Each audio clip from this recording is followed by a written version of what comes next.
પ્રકરણ 7 સુભાષિતાની. નમો નમઃ બાળમિત્રો, કેમ છો? નમો નમઃ ટીચર, મજામાં છીએ. સરસ. બાળમિત્રો, તમે ગીતો, ભજનો, કાવ્યો વગેરે સાંભળતા જ હશો. તો ચાલો આજે હું તમને સુભાષિત સંભળાવું. બાળમિત્રો, સુભાષિત એ સંસ્કૃત ભાષાની આગવી વિશેષતા છે. સુભાષિતને પૃથ્વી પરનું રત્ન કહેવામાં આવ્યું છે, કારણ કે નાનકડું એવું સુભાષિત વિચારોની ખાણ છે. તે જીવન પરિવર્તન કરવાની ક્ષમતા ધરાવનાર છે. તો ચાલો આજે આપણે એવા થોડા સુભાષિતો જોઈએ અને સમજીએ.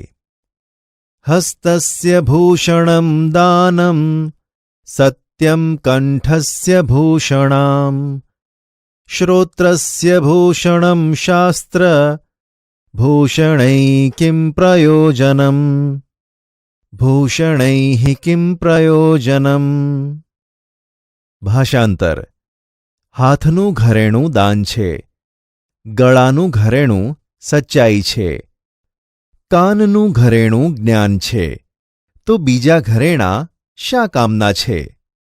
બાળમિત્રો, આ સુભાષિતમાં હાથ, ગળા અને કાનના સાચા આભૂષણોની વાત કરવામાં આવી છે અને અન્ય ઘરેણાંને નિરર્થક એટલે કે નક્કામા કહ્યા છે.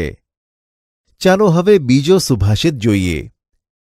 કાકઃ કૃષ્ણઃ પિકઃ કૃષ્ણ કુભેરઃ પિક કાકયોઃ વસંત સમયે પ્રાપ્તે કાકઃ કાકઃ પિકઃ પિકઃ.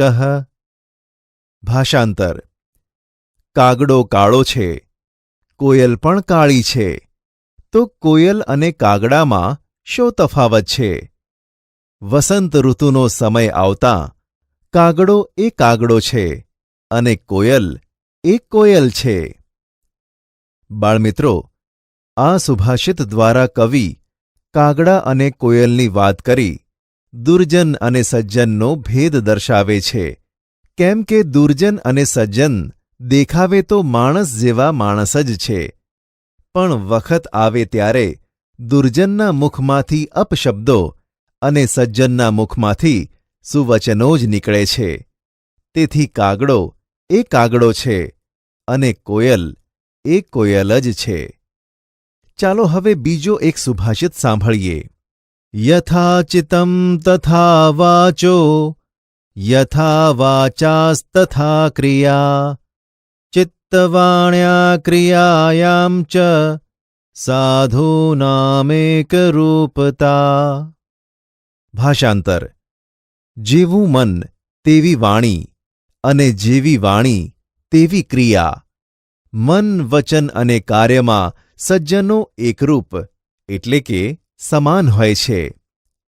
આ સુભાષિતમાં કવિએ સત્પુરુષોનું એક વિશિષ્ટ લક્ષણ દર્શાવ્યું છે. સત્પુરુષો મન, વચન અને કર્મમાં એકરૂપ હોય છે, એટલે કે તેઓ જેવું વિચારે છે તેવું બોલે છે અને જેવું બોલે છે તેવું કરે છે. ચાલો હવે બીજો સુભાષિત સાંભળીએ. સર્વતીર્થમયી માતા સર્વદેવમયઃ પિતા માતરં પિતરં તસ્માત સર્વયત્નેન પૂજયેત. ભાષાંતર: માતા સઘળા તીર્થોનું સ્વરૂપ છે, પિતા સઘળા દેવોનું સ્વરૂપ છે, તેથી પૂરા પ્રયત્નથી માતા પિતા પ્રત્યે પૂજ્યભાવ રાખવો જોઈએ. આ સુભાષિતમાં કવિ માતા પિતાને સદા પૂજનીય ગણવા જોઈએ એમ જણાવે છે, કેમ કે તેમણે કરેલા ઉપકારો અમૂલ્ય હોય છે. તેથી આપણે આપણા માતા પિતા પ્રત્યે પૂજ્યભાવ રાખવો જોઈએ. બાળમિત્રો, આજના વર્તમાન સમયમાં માતા પિતાના ઋણને ભૂલી જઈને સંતાનો તેમને વૃદ્ધાશ્રમમાં મૂકી આવે છે. તેથી આજકાલ વૃદ્ધાશ્રમોની સંખ્યા વધતી જાય છે. આ વાત આપણી સંસ્કૃતિ માટે ઘાતક છે. તેથી આપણે માતા પિતાના ઋણને વિસરવું ન જોઈએ. ચાલો હવે બીજો એક સુભાષિત સાંભળીએ. સખાર્થી ચેત ત્યજેત વિદ્યામ, વિદ્યાર્થી ચેત ત્યજેત સુખમ, સુખાર્થીનઃ કુતો વિદ્યા, કુતો વિદ્યાર્થિનઃ સુખમ. ભાષાંતર: સુખની ઈચ્છા રાખનારે વિદ્યાનો ત્યાગ કરવો જોઈએ અને વિદ્યાની ઈચ્છા રાખનારે સુખનો ત્યાગ કરવો જોઈએ. સુખની ઈચ્છાવાળાને વિદ્યા ક્યાંથી મળે અને વિદ્યાની ઈચ્છાવાળાને સુખ ક્યાંથી મળે?